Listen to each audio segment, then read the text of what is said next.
It is simply impossible, though, to look at the fact that this harassment took place over the course of about a decade across multiple platforms, including Instagram, Twitter, Snapchat, YouTube, and probably others. And all of them were weaponized specifically to completely fuck with someone else's life for many years. Hello, welcome to my new channel, Checkmate Humanity. If you're seeing me for the first time, I'd really appreciate if you would subscribe to this channel to help bring more awareness to the issues that I plan to address here. Before I go any further, I want to state up front that this video is for entertainment and education purposes only. Everything contained in it is based on my opinion, unless there's definitive proof. I also want to state that we all make mistakes, including myself. I try really hard to ensure that I only report factual information, but if I'm wrong about something, anything, feel free to let me know in the comments below, and I'm willing to correct it if I'm shown proof that I'm wrong. With that all said, I started this channel after spending a year in the trenches as a true crime creator on YouTube with my channel Trauma and True Crime. Before I became a YouTuber, though, I was involved in starting a nonprofit called the Center for Humane Technology, which was featured in an Emmy Award-winning Netflix documentary called The Social Dilemma.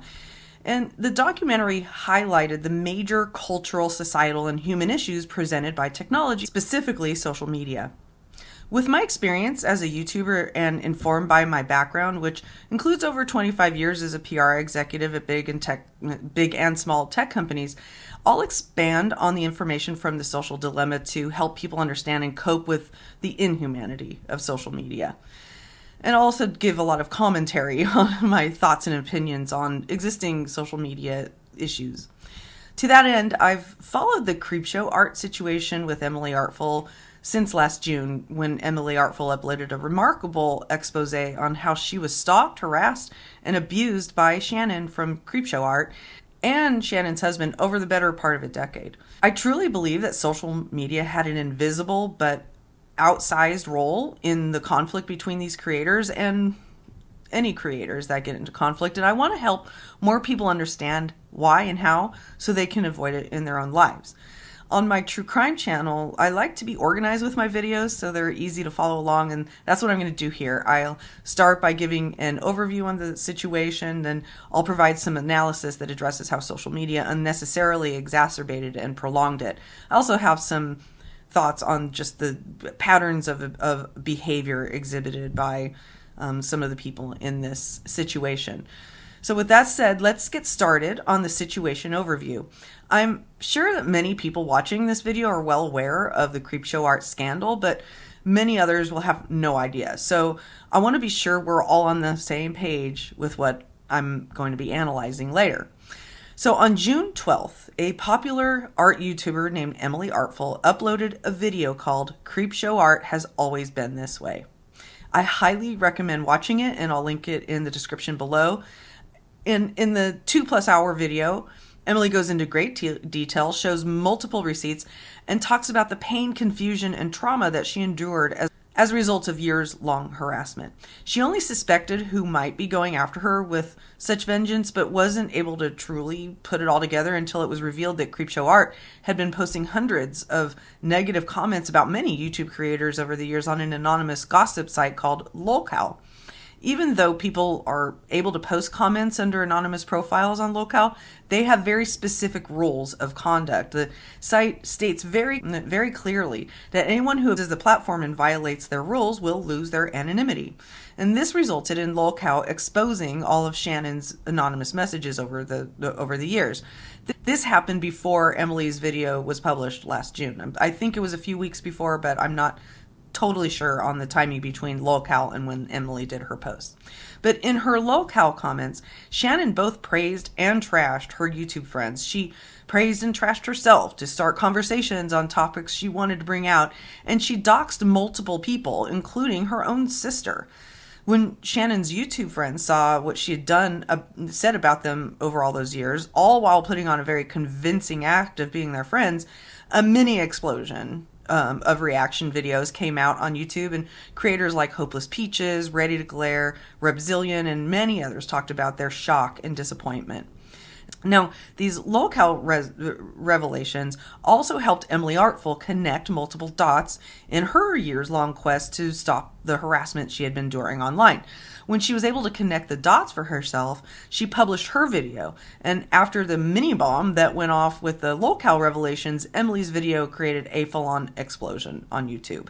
That's why I believe that at least half the people watching this have seen at least one video about this. There's a great deal of commentary video about this.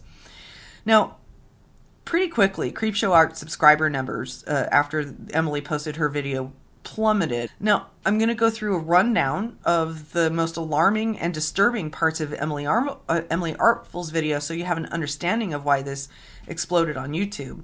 But first, let me give you a bit of helpful context. Emily Artful became popular on YouTube by being among the first to do a series called Sketchbook Storytime, where she talks about life while sketching her art on screen. And I really like the format because it has many levels of creativity, including video editing, storytelling, and hand-drawn art, which is something I'm a stick figure drawer, okay?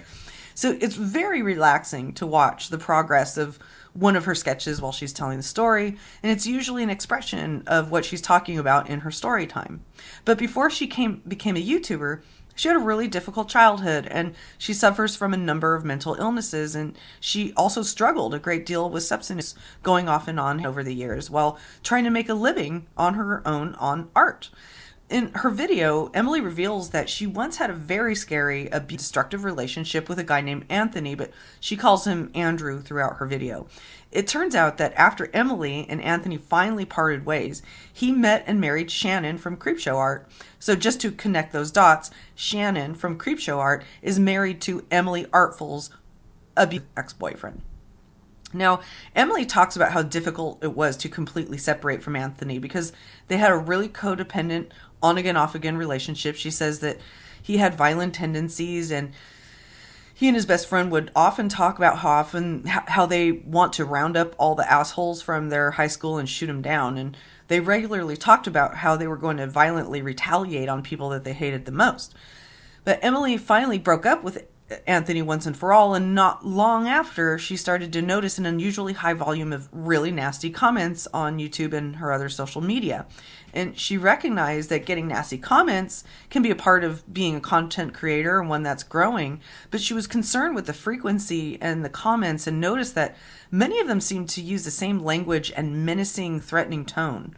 She thought that Anthony could possibly be the culprit, but she maintained a semi-friendly relationship with him at the time for a couple of reasons. One, she wasn't sure if it was him, and two, she was really afraid of him. I'm afraid of him. I was, and I am still afraid of him. He talked about, in detail, shooting up his school, who he would shoot. If I could go back and shoot up these people. He is the kind of person to just snap, get in the car, drive cross country, and kill me. May sound totally paranoid to some of you, and trust me, I get paranoid with some of these receipts, but he was a scary guy to be with. I felt trapped in a lot of instances, especially since I was vulnerable.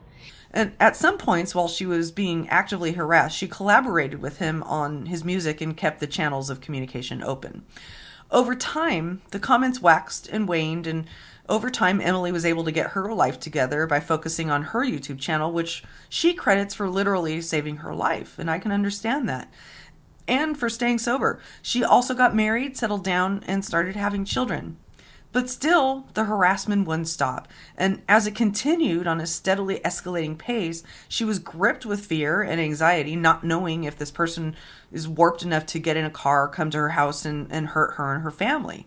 So in the meantime, she was running a very successful YouTube channel where one of her subs alerted her to another creator called CreepShow Art, and mind you, Emily had no idea of the connection between CreepShow Art and her ex. And CreepShow Art seemed to be doing a straight copy of her channel, right down to the name Sketchbook Storytime. So Emily went to the channel and saw that CreepShow Art was basically replicating her channel and politely reached out to ask the creator if she would consider changing the name of her series so subs wouldn't be confused. And Shannon from CreepShow Art responded by saying that she had seen other channels using the same series name, but she agreed to change the name. When Emily and Shannon had this exchange, Emily had absolutely no idea, like I said, that the girl was her ex-boyfriend's new girlfriend. Here's a short clip of how Emily described the feeling she felt when she realized that CreepShow Art was Anthony's girlfriend. Fast forward a year again, I had followed CreepShow Art on Instagram.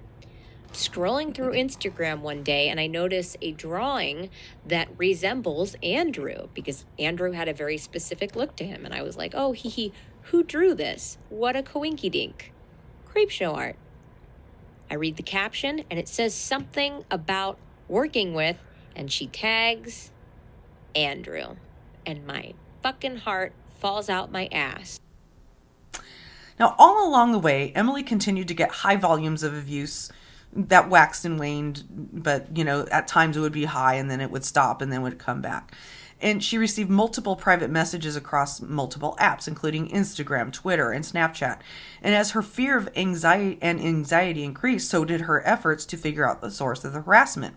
This was a state of affairs at the point where she learned about the lolcow posts, which frankly helped her connect the dots. So that was a very basic summary of the situation. There's a lot more to it. And again, I encourage you to watch her entire video. It's very good. It's been viewed 3.5 million times or something by now. But I want to highlight just a few things that happened in Emily's real life before she was able to put things together and call out CreepShow Art.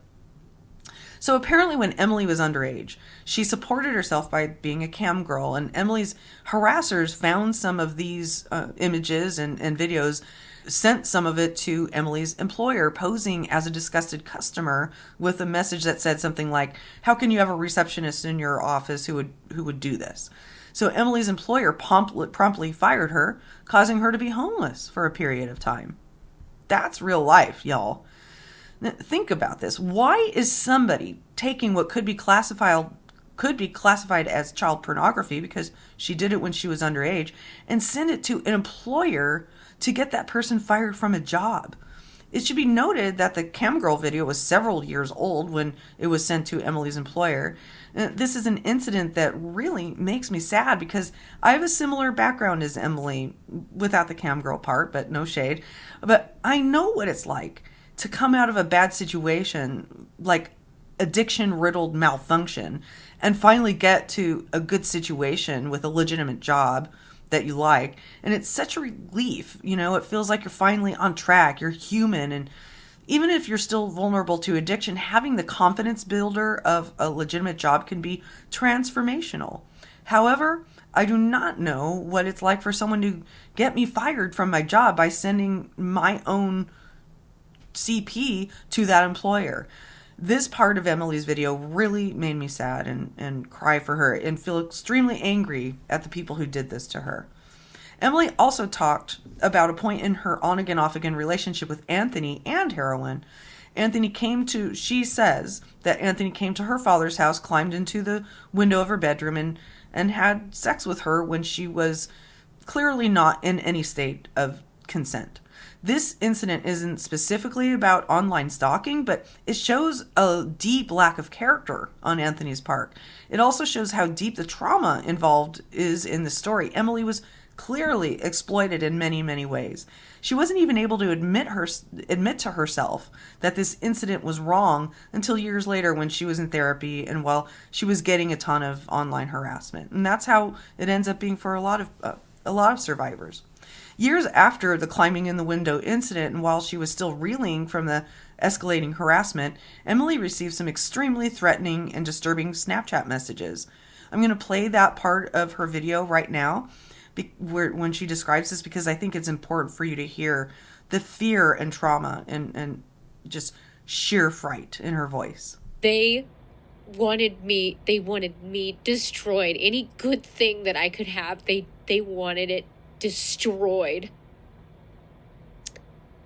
And anytime I saw that light, they would snuff out that light so fucking fast. And that is not even the worst of it. Now, as I said, the video that I'm playing these clips from exploded almost the moment it was posted in June. And since Shannon had previously been a prolific video producer and active member of the community, many YouTubers, including her friends, reached out to her asking for her side of the story, but she basically ghosted them. And she disappeared from contact and didn't tell her side of the story for many, many months, which created a vacuum into which her friends and other YouTubers were left to come up with their own conclusions, and boy, did they. But then December 31st, 2021 comes along, and apparently, in Shannon's mind, that was a great day to post a 2+ hour reaction video that she says definitively disproves everything Emily said in her video. So I guess she was trying to go out in a blaze of glory, but in reality, she went out in a blaze, but there was no glory. It was more like a blaze of more self-incrimination. She blazed her own credibility as she walked out the door, basically. You may think I'm being harsh, but I'll link to her video below as well, and I'll let you come to your own conclusions. If Shannon's video in any way made solid points or actually showed proof, I'd go through those parts with you. But in my opinion, her video is the work of an angry, bitter, defensive, and quite immature individual who possibly has a serious personality disorder, but that's not for me to say. I'm not a therapist or a doctor. Again, let's make that clear. But rather than summarizing the actual content in Shannon's video, I'm going to summarize her behavior in the video, because honestly, that's more important to me than the content itself or her, personally. So first, ad hominem. Do you know what ad hominem means? It means that in an argument, rather than maintaining the position they're arguing, they result in attacking the person they're arguing with. Ad hominem attacks are looked down upon by any serious intellectual, because when you result in attacking the person rather than the position, you've shown that not only do you have malice toward that person, but you have lost the argument because you have nothing valid to bring to it. It's really malicious laziness. So I bring this up because Shannon's video is something like 90% ad hominem. She uses extremely condescending, disparaging, and straight up nasty tones and language about Emily Artful and her YouTube friends and commentators. The written language in her script is considerably magnified by the tone she takes in the video, which can be described as bitter and mocking. And I'd confidently say that if Shannon were to delete everything she said ad hominem, she would have ended up with a 30-minute video rather than a 2-hour trash fest of Emily Artful and anyone who took her side. Also, a lack of accountability. In a video that takes up 2+ hours of a viewer's time, unless you speed it up, of course, Shannon literally takes no accountability for anything. She shows no humility, a desperate lack of self-awareness, and a need to blame shift any consequences from her own actions onto other people. This, along with her tone, breaks down any hope of finding credibility in her or her arguments. She also does distraction diversion. For a good portion of her video, Shannon belabors points that have literally nothing to do with what Emily accused her of. It's like she's saying, I know Emily accused me of stalking her, but look at that squirrel. What a terrible, scandalous, awful squirrel.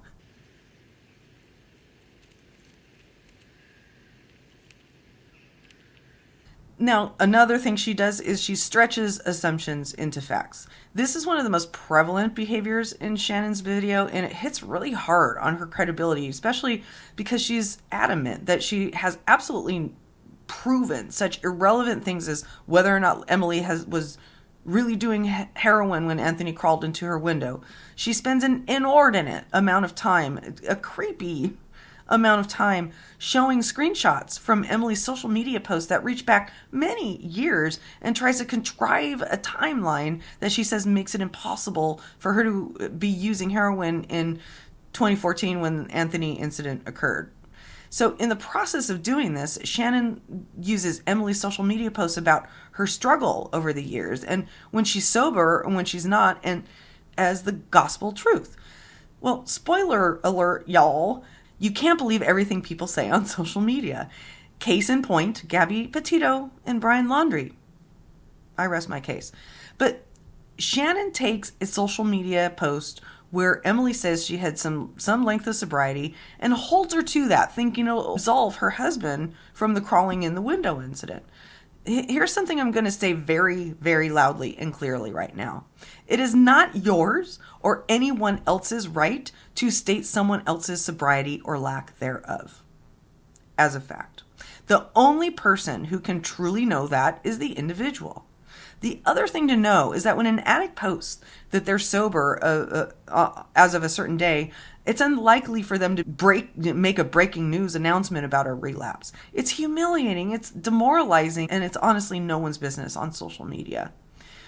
Now, Shannon's use of years worth of social media, some of which has been deleted, which required Shannon to screenshot it within a certain amount of time before it was deleted, and then keep some of those screenshots as far as 7, 8, 9, 10 years ago, that exhibits obsessive stalking behavior. She's her own Emily Wayback Machine, and if you need a Wayback Machine on Emily Artful, just go to Shannon. Speaking on behalf of her husband is another thing that I find troubling. Another very irksome thing about Shannon's video is that she positions it as a defense of her husband and speaks for her husband throughout the video. And it's not as if she qualifies any of her comments by saying things like, I don't know, I wasn't there, or this is what Anthony told me. She just comes straight out and says what he was thinking, feeling, and doing as if it's the gospel truth and she lived it herself. And she does this with events that happened well before she even met him. To me, and this is just to me, the person who's not a therapist again, Shannon's video is like a case study in what it looks like to see a narcissist at work. Her patterns of behavior are frighteningly similar and predictable. Her video is replete with distraction, deflection, projection, and a lack of empathy, along with a shocking lack of self-awareness or self-reflection. She also shows a lack of that thing called boundaries, otherwise known as physical and emotional privacy. To me, the entire video is so hard to watch because it's like watching a predator prey while saying they're doing the most wonderful things in the world. Do you see the pattern? Those are my observations about the problematic behavior displayed by Shannon toward Emily, but now I want to address the role of social media in all of this, because I don't think I've seen much commentary on that, especially with regard to this situation. And I think it's really, really important. Well, of course I do, or I wouldn't have a channel like this, but I digress. The point is, I think it's totally natural to look at the individual players in the situation and analyze their words and actions and come up with an opinion on the right and wrong of it. But social media is a silent, potentially violent party in this entire situation, and here are the reasons why. First, the internet offers us, especially social media and especially YouTube, offers anonymity. So the person that you block because they're harassing you can show up unlimited number of accounts and show up in that same way, doing the same terrible things to you, but you can't hold them accountable. And this is well on display here in the lolcow situation where Shannon was going for years thinking that she was posting anonymously but not paying attention to the rules. That's another sort of trait of people with a narcissism, is they don't take other people's points of view and they believe that they're above the law. Now, another reason that social media plays such a heavy hand in this is elevation/escalation of any kind of content that has drama. So without social media's algorithm picking up on this content, knowing that it's emotionally charged and raising it up to the level where more and more people will see it as it's building, causes it to become much bigger and last much longer than it normally would have. The other is ubiquity, because people are now very adept on many different social media platforms, and they'll use many of them. If they are the type of person that's going to use social media as a weapon, they're going to use every platform possible, and they are ubiquitous, and they do touch practically everyone in the world, unless they aren't social media users. So the other is the complete and utter negligence that social media platforms exhibit when these disputes are reported. Like I said in my last video about the things I wish I knew before becoming a YouTuber, YouTube sees their terms and conditions and their community guidelines as really legal protection for them, and it's a courtesy to us that we get to report and maybe see some sort of consequence, but it's not a sure shot. But in the meantime, all of the conflict that ensues because of their negligence rises and rises and rises and gets picked up by the algorithm. And it's just a never ending cycle that I feel very strongly about trying to get ahead of. So those are some general ideas on how social media contributed to the situation. But in all honesty, I have probably about 25% of the story, if that, there, because I really have no idea how many times Emily used the various social media reporting systems to try to get the harassment to stop. It is simply impossible, though, to look at the fact that this harassment took place over the course of about a decade across multiple platforms, including Instagram, Twitter, Snapchat, YouTube, and probably others, and all of them were weaponized specifically to completely fuck with someone else's life for many years. Even though Emily and Anthony had a previous real life relationship, the harassment itself took place online. So people should disabuse themselves of the notion that what happens online stays online. It seeps well into people's personal lives, especially when the harasser doesn't understand that noble concept of boundaries, i.e. personal privacy.